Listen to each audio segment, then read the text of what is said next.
Hello, I'm Will Mars, founder and president of Endurica. When you buy a car, why do you pick one make over another?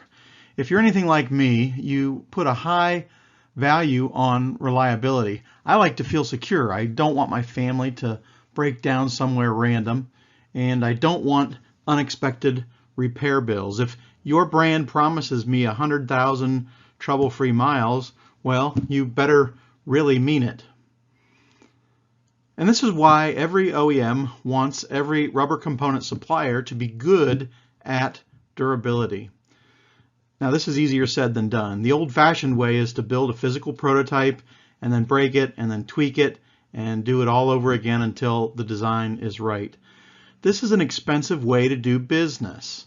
How expensive? Well, some experts put the figure at 4% of GDP, and they say that we can have that by using simulation to make better design decisions.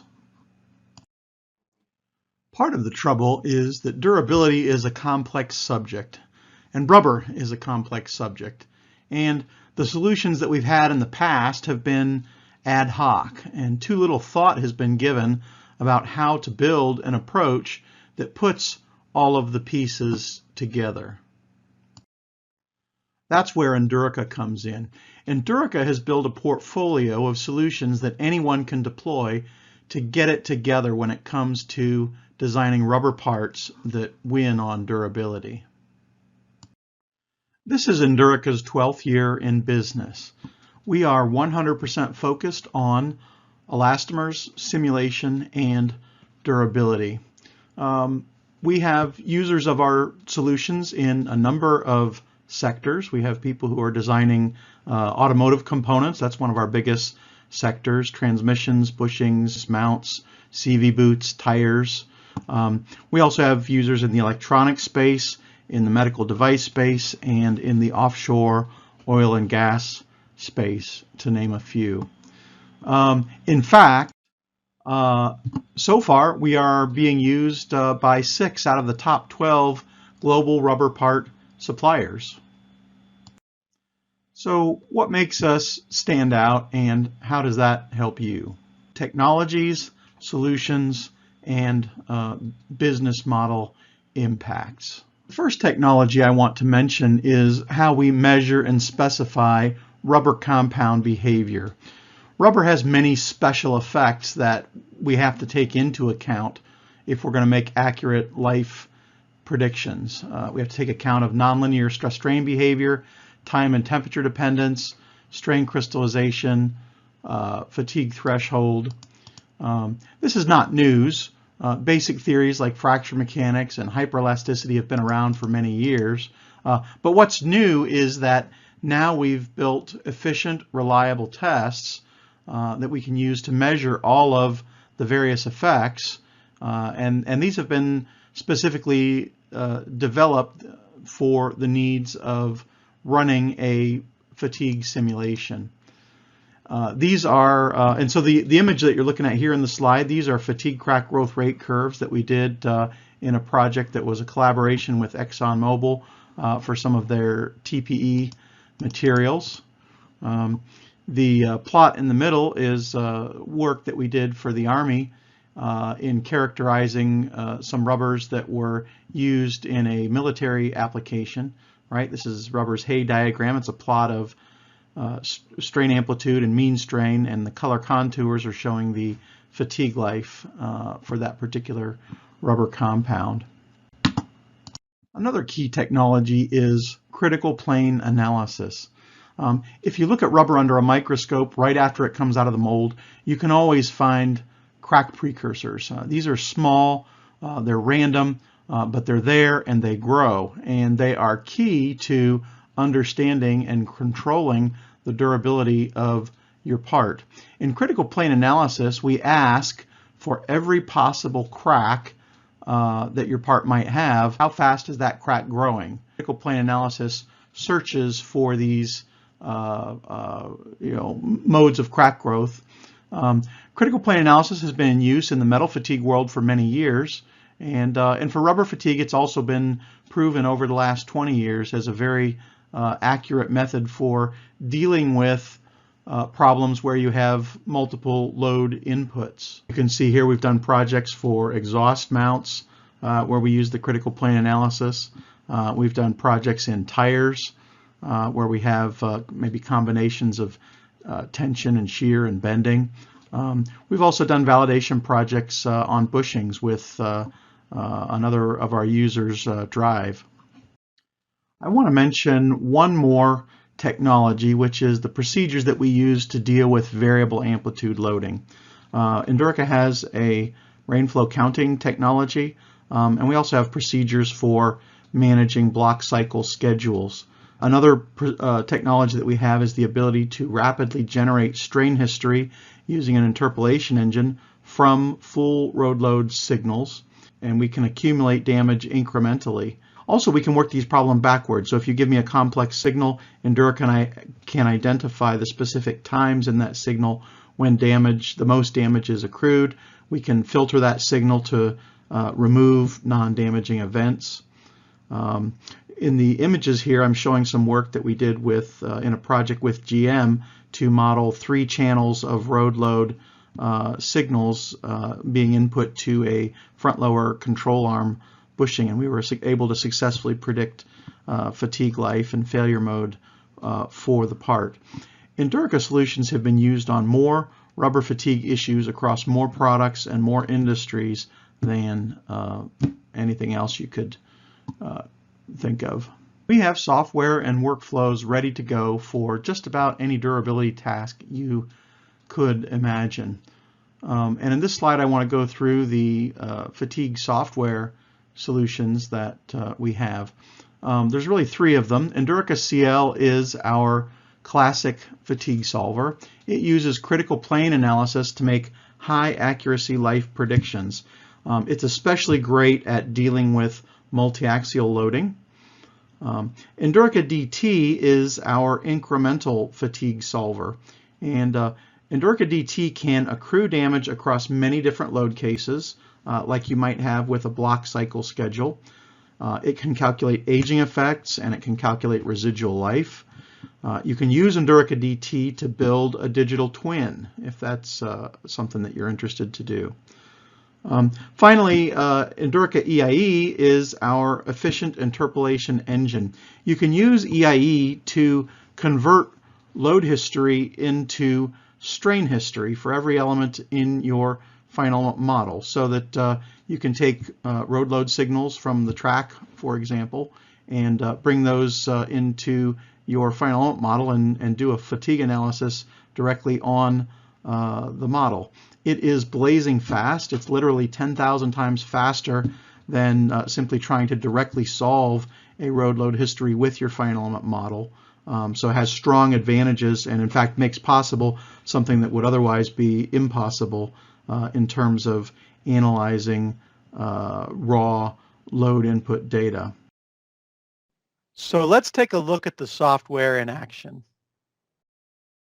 Transmission mounts are used in an automobile to secure the transmission and engine to the frame. The fatigue analysis requires using critical plane analysis and rainflow counting to analyze the fatigue crack growth accurately. This is accomplished through modeling the mount in ANSYS to determine the strain history, and then using the strain history and material properties in Endurica to solve for fatigue life. Here we have the transmission mount ANSYS workbench project. A static structural analysis system is used. First, the material properties are entered in engineering data. A filled natural rubber was chosen for the mount design to provide the desired loading characteristics. The filled natural rubber has been characterized with the Neo-Hookean stress-strain law. The Neo-Hookean parameters are entered in the table. The resulting hyperelastic stress-strain curves are shown in the ANSYS chart. The mount geometry is modeled in Design Modeler. In Design Modeler, we see the mount contains 3 different parts. The rubber main body of the mount is in the center. A bent steel plate forms a bracket along the bottom of the mount where it is attached to the automobile frame. A top steel plate is used to attach to the transmission. The model, setup, solution, and results are all defined within Mechanical. Here we open Mechanical to see the model definitions. The mount geometry from Design Modeler is shown. Contact regions are defined between the rubber and steel plates so that they interact with each other in the analysis. A suitable mesh has been defined with an element size of 3 mm. The mesh uses solid 186 elements that exhibit quadratic displacement behavior and are compatible with the large deflection analysis that is used for the large deflections in the rubber under the loading. The mount has boundary conditions applied on both steel plates. The lower bent steel plate has a fixed boundary condition applied to the 3 faces where it fits into the automobile frame. The top steel plate has a displacement boundary condition applied to the top face where it attaches to the transmission. The 3-axis displacements of the transmission during the loading duty cycle have been measured and the displacement components entered into the tabular data table. The time displacement data for the displacement boundary condition is shown in this graph. The ANSYS analysis is then ready to solve. This takes a couple minutes. Okay, now that the solution is finished, we can load the strain history results. Here's an animation of the mount strain history. The maximum strain during the loading history is 55%. Now we are ready to begin the fatigue analysis. The loading history from ANSYS is exported into Endurica CL as part of the input for the fatigue life calculations. The Endurica toolbar for ANSYS makes exporting to Endurica easy. On the Endurica toolbar, click on the Export HFI icon to open the Endurica export interface. On the Source tab, the element set to analyze is picked. In this case, the element set rubber is picked that contains all the rubber elements in the model. The result set allows the analysis steps to be selected that will be used in the fatigue analysis. In this case, the entire result set is picked. The HFI output file is then selected as the file to write the exported strain history to. This file is used by Endurica as the input to the fatigue analysis. The HFI file is a text file, which is open here. The HFI file contains output requests and material properties. The ANSYS strain history will be appended to the end of this file.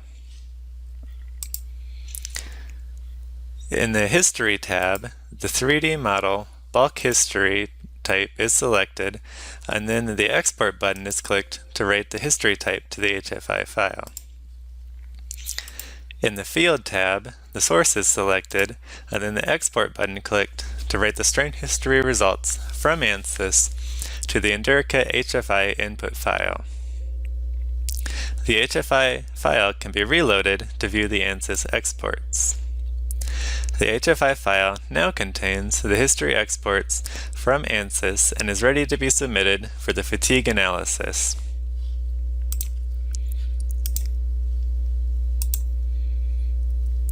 The analysis is submitted by clicking on the Run Job icon on the Endurica toolbar in ANSYS.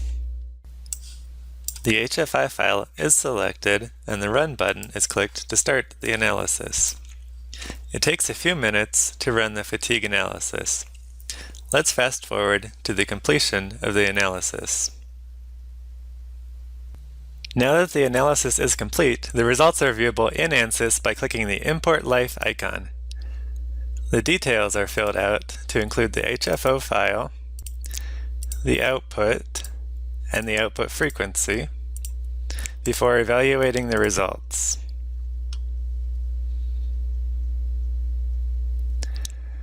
Now the fatigue life is viewable on the model. The results are best viewed on a logarithmic scale using the high fidelity option and with a reverse rainbow color scheme so that the minimum life is shown in red. The fatigue life calculated here is 56 million cycles and is shown in the corner here with the minimum icon. You also need to know that Endurica provides testing services. Our fatigue property mapping testing service is a quick and reliable way to get property measurements for your materials. No more testing projects that go off the rails. Just pick the modules that your project needs and we'll deliver high quality results like clockwork. Our methods cover the basics like stress strain behavior and crack growth behavior. We also cover just about every special effect that rubber is likely to throw your way.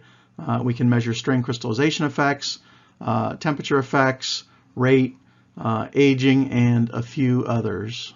And if you don't want to send us your materials, we can bring our testing methods to your lab.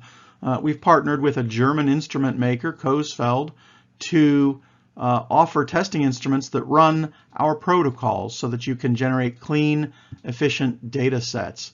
If you need to measure something to get durability right, we've got the right instrument for the job. Ultimately, good design decisions come from people who know what they're doing and who are working as a team. We can bring your team up to speed with training that will put best practices right at your fingertips. We have workshops for testing, workshops for simulation, workshops for rubber compounding that will get your materials, your product, your testing and research engineers aligned around principles and around workflows that deliver results. We have trained to date more than 500 fatigue ninjas, and they are out there winning on durability. Let's talk about impact on business. Simulating durability can have impacts across many different aspects of your business. As a first impact, let's talk about winning new business. Having plant capacity is not the only thing that OEMs care about. OEMs want to know that the supplier can meet a durability spec. They want to know that if there's a problem down the road, that you will know how to find it and fix it quickly, preferably. And let's say you're competing for a contract that's worth $1 million. If there are 3 competitors, you might say that during the bidding, the contract is statistically maybe only worth 1/3 of the $1 million to each of you. And so that means that you could say that 2/3 of the value of that contract is really dependent on being the best, right? Being the one the OEM picks. It's a winner-takes-all game. So how much of your business, new business decision depends on being good with durability issues? Are you the best at solving durability issues? Do your clients know that? You can use our tools to help win on durability with new business. In fact, the more competitors you have, the more valuable it is to have the advantage. We have one client who justified using our tools solely on the basis of what it does to their ability to be responsive to durability issues in the quoting phase of their business. The OEM can come to them and make an ask. They can very quickly, within a week, turn around a proposal that has very confident information about what they can do on durability. You could also look at what you're spending per design iteration to develop your rubber part.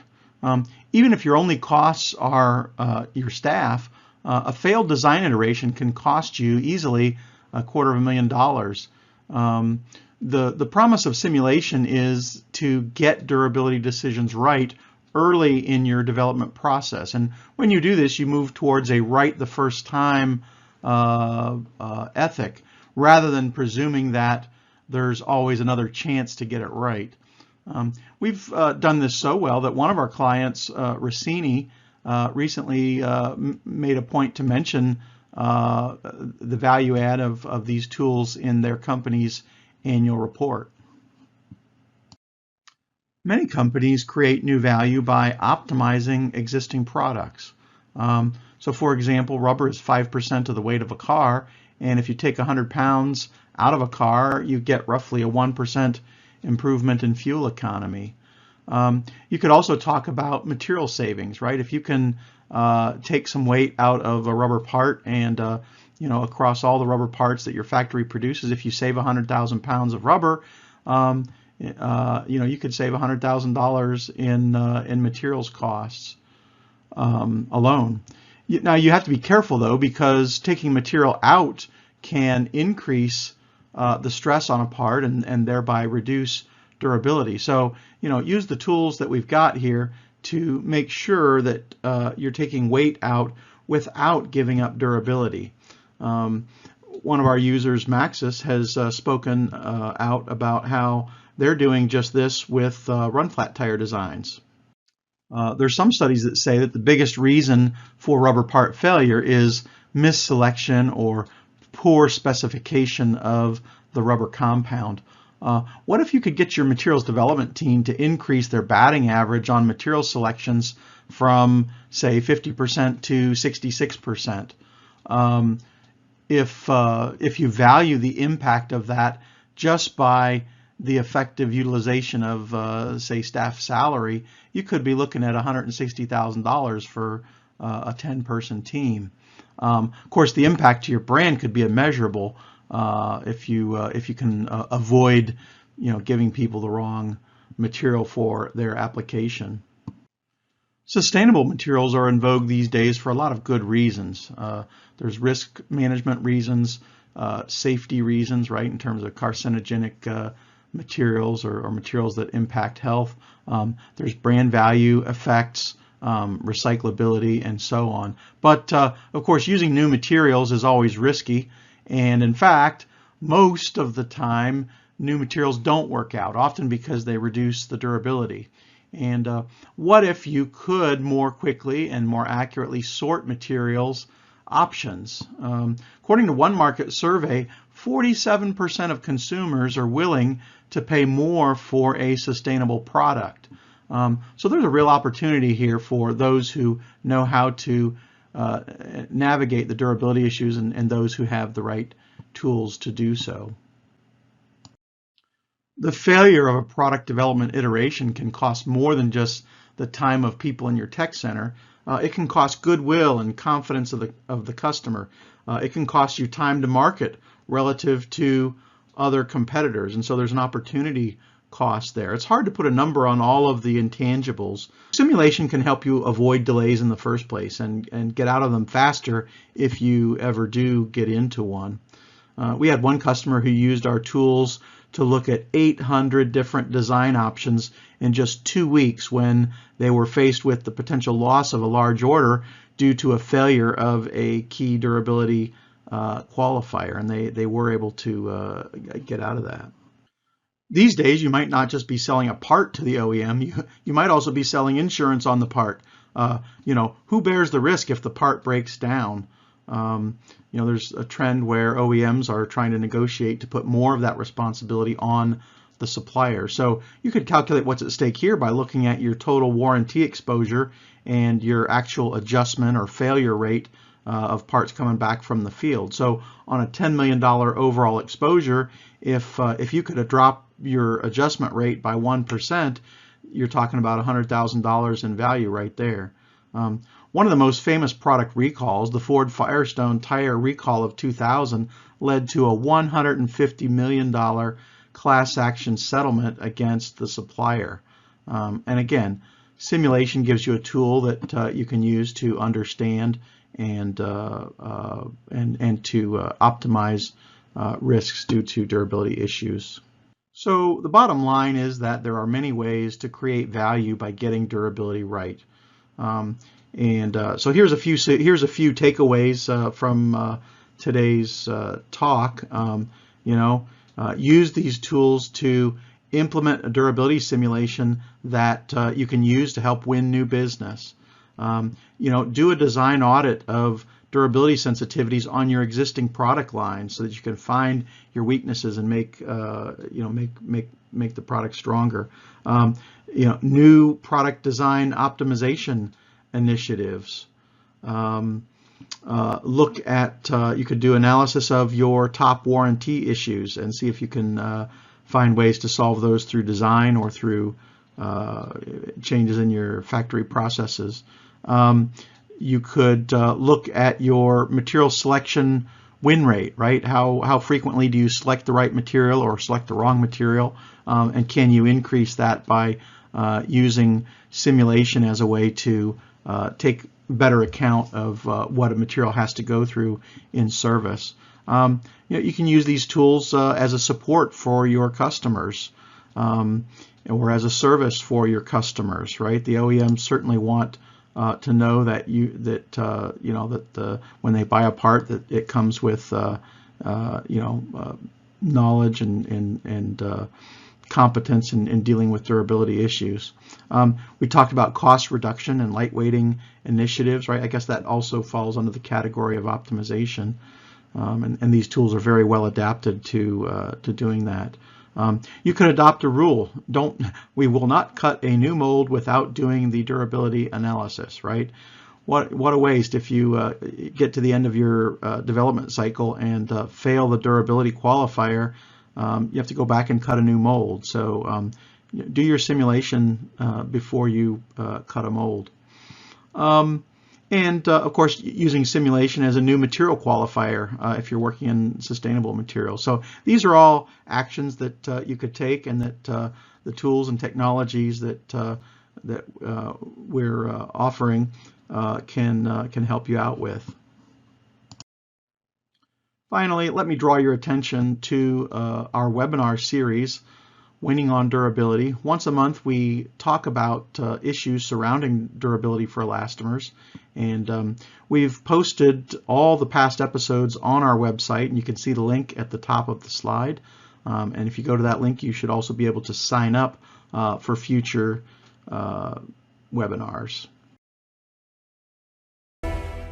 A guy and I work for Tenneco, or in the Cleveite Elastomer business unit, basically NVH suspension products.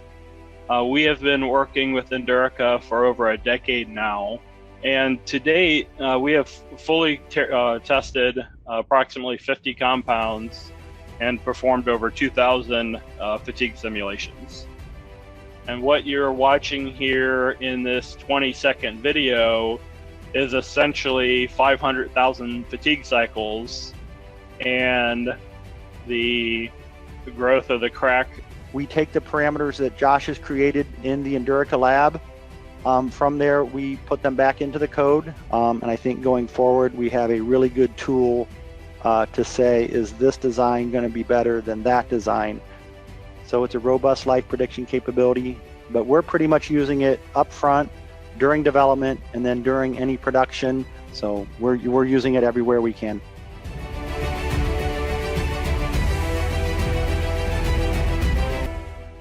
Very happy to introduce Francois Rouillard from Technetics in France.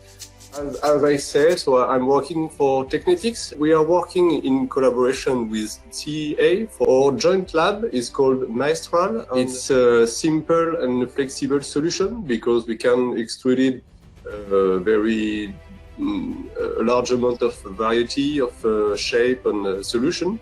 And it's cost effective. The goal of this prediction is to have more specific and accurate criteria for the designing of our seals. I will show why we have decided to work with Endurica. The first example is to have an idea of the extrusion process tolerances effect. The second example is on the effect of the splice process tools. We can now predict this kind of bad effect, and we know exactly how to improve it. And we know that the fatigue life predictions with Endurica seal are efficient.